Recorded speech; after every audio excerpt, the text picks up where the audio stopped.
cuties, welcome to my channel Ironic Miss, produced by Heartwarming Fiction Stories, New Story, End of Love. আজ এটাই শুরু করব, চলো start করি। আজ ওয়েদারটা ভালো না সাধারণ মানুষের কাছে, কিন্তু যারা এই অন্ধকারাচ্ছন্ন হালকা ঝোড়ো হাওয়া সাথে ঠান্ডা ঠান্ডা ওয়েদার পছন্দ করে, যেমন আমি আর হয়তো তোমাদের মধ্যেও অনেকে আছে, তাদের কাছে এটা অনেকটা মানসিক শান্তির প্রহর। আজ থাইল্যান্ডে ল্যান্ড করেছে খুব জনপ্রিয় একজন সিঙ্গার, মিস সেরোচা। সে একজন সিঙ্গার, তোমরা ঠিকই শুনেছ। সে জনপ্রিয় হওয়ার পর প্রথম আজ তার দেশের মাটিতে পা রাখবে। ঘড়ির কাঁটায় তখন 10টা PM, মানে রাত 10টা বাজে। ফ্লাইট ল্যান্ড করেছে। প্রচুর বডিগার্ড নিয়ে মিস সেরোচা এয়ারপোর্ট থেকে বেরিয়ে নিজের গন্তব্যে রওনা দিয়েছে। কিন্তু সে কোনো বডিগার্ড নেয়নি, সে একাই প্রায় রাত 11:15 সেই সময় সে তার ছোটবেলার সবচেয়ে পছন্দ জায়গায় এসে দাঁড়িয়েছে। গাড়ি থেকে নেমে গিয়েছে এবং ম্যানেজারকে গাড়ি নিয়ে চলে যেতে বলেছে ফ্ল্যাটে। এমনিও ফ্রিন অতটা বডিগার্ড সহ কেউ সাথে থাকুক সেটা পছন্দ করে না, সে নিজে একা থাকতে বেশি পছন্দ করে। এখন সে সেই ফাঁকা জায়গায় দাঁড়িয়ে আছে আর পুরানো স্মৃতিচারণে ব্যস্ত হয়ে পড়েছে। ফ্রিন এখন একা ওই অন্ধকারে দাঁড়িয়ে। হালকা ঝোড়ো বাতাস বইছে, মাঝে মাঝে বজ্রপাত হচ্ছে, চারিদিকে শুকনো পাতা উঠছে, অল্প ধুলোবালিও উঠতে দেখা গেছে। ফ্রিনের মাথার চুলগুলো এলোমেলো হয়ে গেছে। ফ্রিন গিয়ে সেই ছোটবেলার চিরস্মৃতি জড়িয়ে থাকা ল্যাম্পপোস্ট আর জীর্ণ শীর্ণ বসে হেলান দেওয়া একটা কাঠের বেঞ্চ, সেখানে যায় এবং স্মৃতিচারণে মগ্ন হয়ে পড়ে। কিন্তু হঠাৎই কারেন্ট অফ হয়ে যায়। তখন ফ্রিন সাবধানে সেই জীর্ণ শীর্ণ বেঞ্চটাতে বসে এবং তার পিঠে ঝোলানো গিটার হাতে নিয়ে একটি সুর তোলার চেষ্টা করে, যা অতুলনীয়ভাবে সে খুব তাড়াতাড়ি সুরটা তুলে ফেলে। ফ্রিনের চোখ জলমগ্ন হয়ে গেছে, কিন্তু সেই সময় দুইজন সেই রাস্তা দিয়ে নিজেদের গন্তব্যে যাচ্ছিল, একটি সুন্দর রূপবতী কন্যা এবং একজন মাঝবয়সী বৃদ্ধা পুরুষ। তারা দুইজন ফ্রিনের গিটারের সুর এবং সন্তপর্ণে গাওয়া গান শুনে থেমে যায়। ফ্রিন তো ওই একটি বড় কাণ্ডের গাছের ওপর হয়ে থাকা মনোহারী মাধবীলতা ফুল গাছের দিকে মুখ করে গান গাইছে, আর তার পেছন দিক থেকে যাওয়া রাস্তায় দুইজন দাঁড়িয়ে তার গান শ্রবণ করছিল। সেই মুহূর্তে ফ্রিনের প্রখর ষষ্ঠ ইন্দ্রিয় জানান দিচ্ছে যে কেউ তো আছে, কেউ তো আছে তার আশেপাশে। সেই মানুষটি ফ্রিনের অজানা নয়, তাকে যেন সে কত যুগ ধরে চেনে জানে।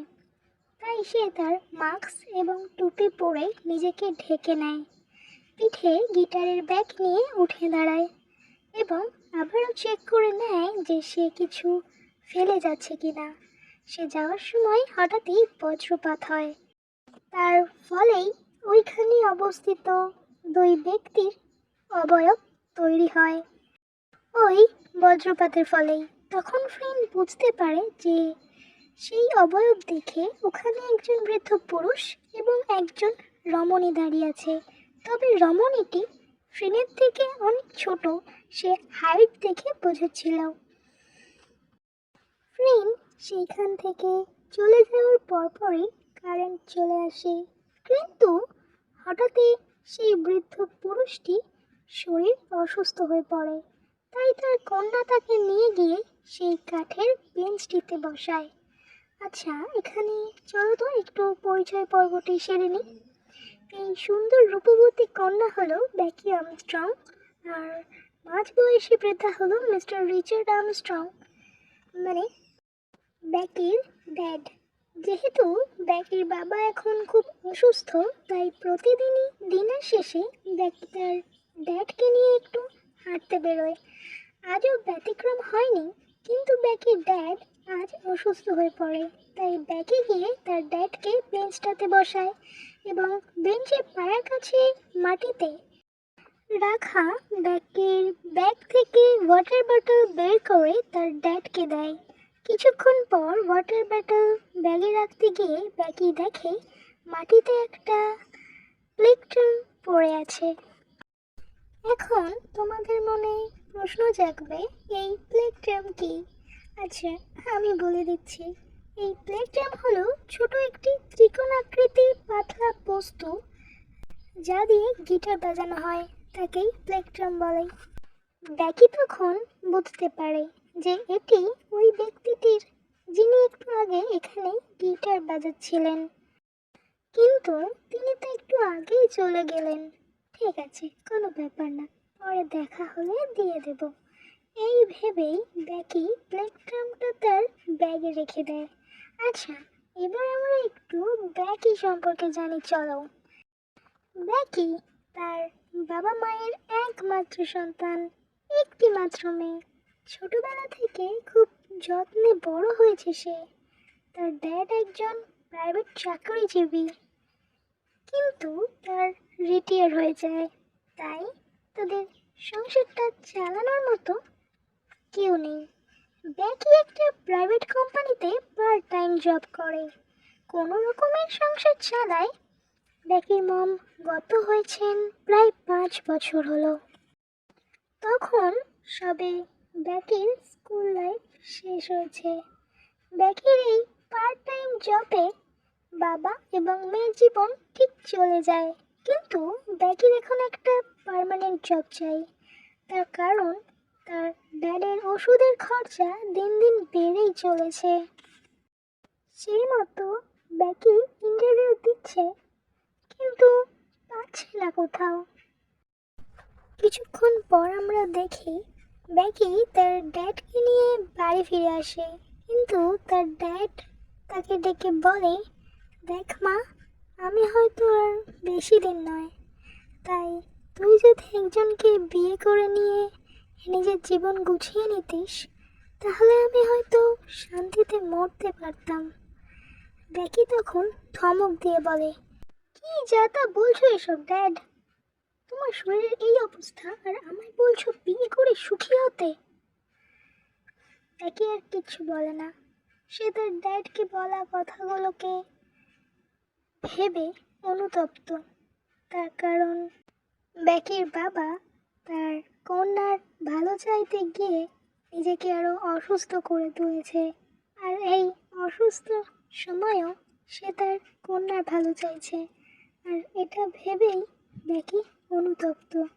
সে ভাবছিল যে বাবা মারা কি সত্যি এতটাই ভালো হয় যতটা তারা আমায় ভালোবাসা দিয়েছে? না বস, সবার বাবা মা এরকম হয় না। যদি কেউ ভেবে থাকে যে আমাকে বড় করার জন্য আমার বাবা মা পয়সা খরচা করছে, তাহলে তুমি ছোট বস। তাদের স্বার্থেই তোমাদেরকে বড় করা হচ্ছে, জাস্ট একটু ভেবে দেখো। তবে আমার মনে হয় যে বাবা মা তো ভালোবাসার জিনিস, তাদের ছাড়া হয়তো আমরা পৃথিবীর আলোটুকু দেখতে পেতাম না।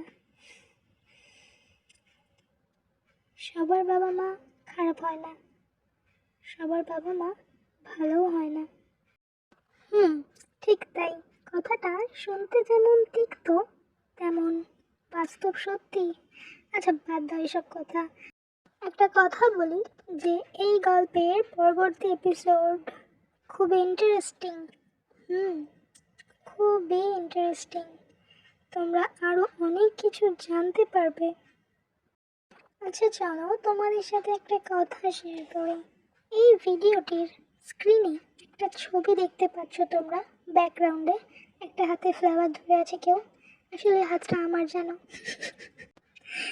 এই হাতটা আমারই, জাস্ট ফর ফান আমি হেসে ফেলেছি। ইনফ্যাক্ট আমি কাটও করে দিয়েছি, মানে আমার হাসা উচিত হয়নি, ভিডিও বড় হয়ে যাচ্ছে। শুধু জানালাম, তবে ছবিটা কিন্তু আমিই তুলেছি। হ্যাঁ, অবশ্যই ভিডিওটা কেমন লাগলো আমাকে জানাতে ভুলো না। Okay guys, bye bye and good night all.